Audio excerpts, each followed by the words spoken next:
Alex Adelman is joining us. He's the CEO of the Bitcoin shopping rewards app Lolli. Alex, great to have you here. Great to be here. Thank you for having me. Yeah, absolutely. Unfortunately, it would be nice to have you here on a day where maybe the price action in the crypto sphere was a little bit more favorable. But there are a lot of people that look at the price drops we're seeing in Solana, Ethereum, and of course Bitcoin itself, and they look at that and they wonder, is this it? Is this the collapse here? Or is there some sort of fundamental stability to be found in the broader crypto sphere that is divorced from what's going on with FTX and Binance? It's a great question. So what I think is important is for people to look at these assets as different assets with different monetary policies. Bitcoin has been doing the exact same thing it promised to do 13 years ago when it sought to solve the problems of the 2008 financial crisis. We're looking at today as the same fraudsters that are coming out in a different form. So they're coming out, they're up with their own tokens, and these are fraudulent tokens, and we're coming to see like what happens when people launch their own tokens that are not regulated, that have no transparency, and show sort of what happens when people get greedy. The problem that you mentioned is still, to this day, when you think crypto, you think Bitcoin. What do you need to do within the industry to make sure that we can start to differentiate? When you say crypto, you understand that there are thousands of coins, some legit, maybe some not, but making sure that we just don't think Bitcoin.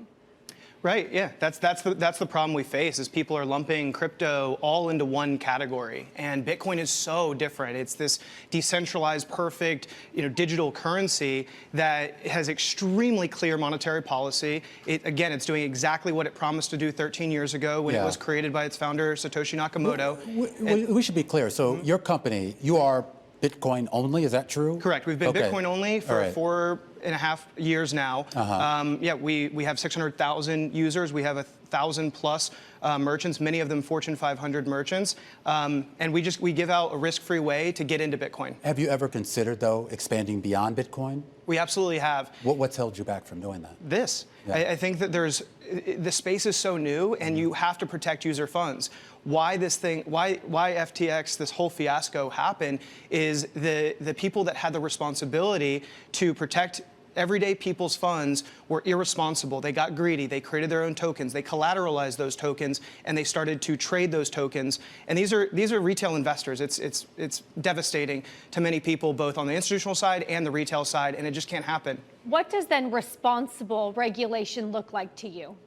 I think it's transparency. This is what the call to action is. Brian Armstrong talked about it yesterday.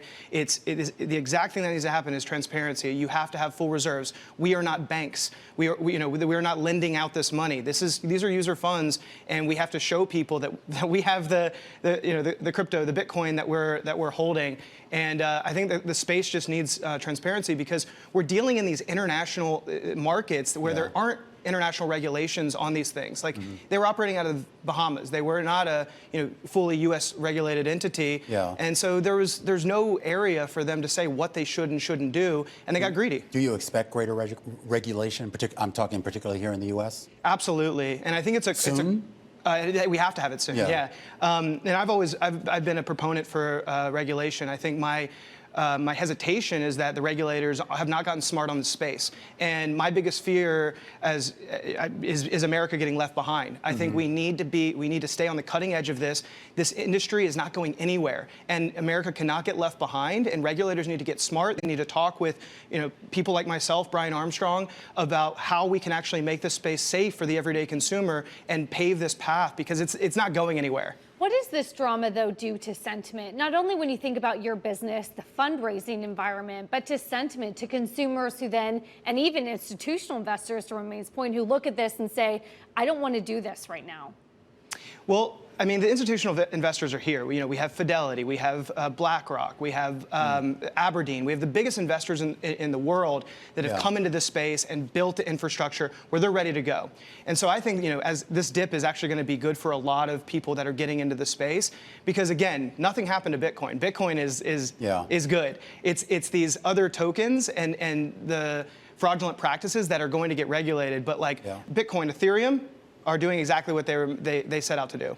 I think we only have about 45 seconds left. I am curious if you can talk just a little bit about your business specifically, independent of all the nonsense going on right now with FTX here. You had raised a lot of money prior to this year here. Where do you stand right now with the growth of Lolli right now? People want to earn free money. You know, we're in a recession right now. We're in wild inflationary, unprecedented times on the macro side and in the U.S. And I think what people want to do is they want to save money. And so we built Lolli for this exact moment. We built it to give people great money, which is Bitcoin, and we built this to save people money from places that they shop at every day. People can earn up to 30% back, on average of 7% back at the favorite stores, and they can do it seamlessly within 30 seconds. All right, Alex, really great to have you. Some great perspective here coming out of the CEO of Lolli, Alex Adelman there here as we keep an eye on what's going on in the crypto space. And in fact,